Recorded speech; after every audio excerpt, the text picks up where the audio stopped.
বন্ধুরা আজকে আপনাদের চিকেন পকোড়া বানিয়ে দেখাবো। তো এখানে নিয়ে নিয়েছি চিকেন। এই দেখুন চিকেনটাকে ছোট ছোট পিস করে কেটে ধুয়ে পরিষ্কার করে নিয়েছি। তা চিকেনটাকে এবার ম্যারিনেট করে নেব। প্রথমে 2 চামচ মতো আদা রসুন কাঁচা লঙ্কা পেস্ট দিয়ে দেবো। 1 চামচ মতো সয়া সস দিয়ে দেবো। 1 চামচ মতো গ্রিন চিলি সস দিয়ে দেবো। 1 চামচ মতো টমেটো সস দিয়ে দেবো। সামান্য একটু নুন দিয়ে দেবো। সামান্য একটু লাল লঙ্কার গুঁড়ো দিয়ে দেবো। সামান্য একটু ধনে গুঁড়ো দিয়ে দেবো। এখানে একটা ডিম নিয়ে নিয়েছি, ডিমটা ফাটিয়ে দিয়ে দেবো।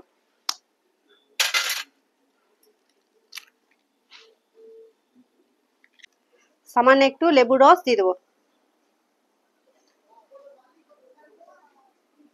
এবার দিয়ে দেবো ধনে পাতা কুচি। এবার চিকেনটাকে ভালো করে মেখে নেব।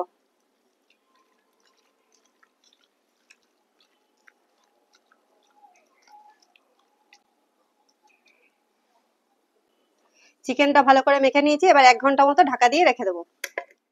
1 ঘন্টা হয়ে গেছে। এবার চিকেনটা খুলে দেখে নেব। 4 চামচ অ্যারারুট দিয়ে দেবো।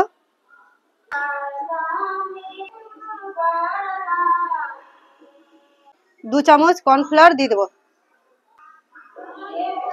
1/2 চামচ মতো বেকিং পাউডার দিয়ে দেবো। ভালো করে মেখে নেব।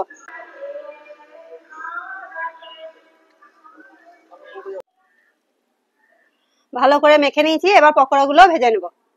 কড়াই গরম হয়ে গেছে, কড়াইয়ের মধ্যে সাদা তেল দিয়ে দেবো। গ্যাসটা মিডিয়াম রাখবো। কড়াইয়ে তেল গরম হয়ে গেছে। এবার পকোড়াগুলো একে একে ছেঁকে নেব।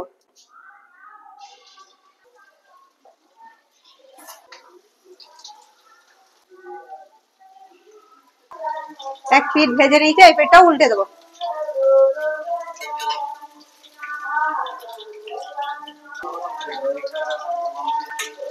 দু পিঠ উল্টা পাল্টে ভালো করে ভেজে নেব। 2 পিঠ লাল লাল করে ভেজে নিয়েছি। এবার তুলে নেব।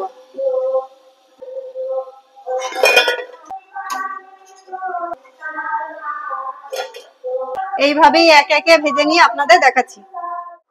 চিকেন পকোড়াগুলো ভেজে সব তুলে নিয়েছি। এবার সাজিয়ে নেব।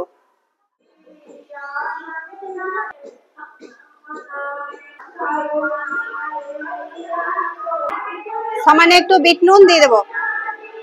একটু ভাজা মশলা ছিটিয়ে দেবো। এই দেখুন বন্ধুরা, রেডি চিকেন পকোড়া। তা চিকেন পকোড়া কেমন হয়েছে কমেন্টে লিখে পাঠাবেন। ভালো লাগলে চ্যানেলটাকে ফলো করে দেবেন। ইউটিউব থেকে দেখলে চ্যানেলটাকে সাবস্ক্রাইব করে দেবেন।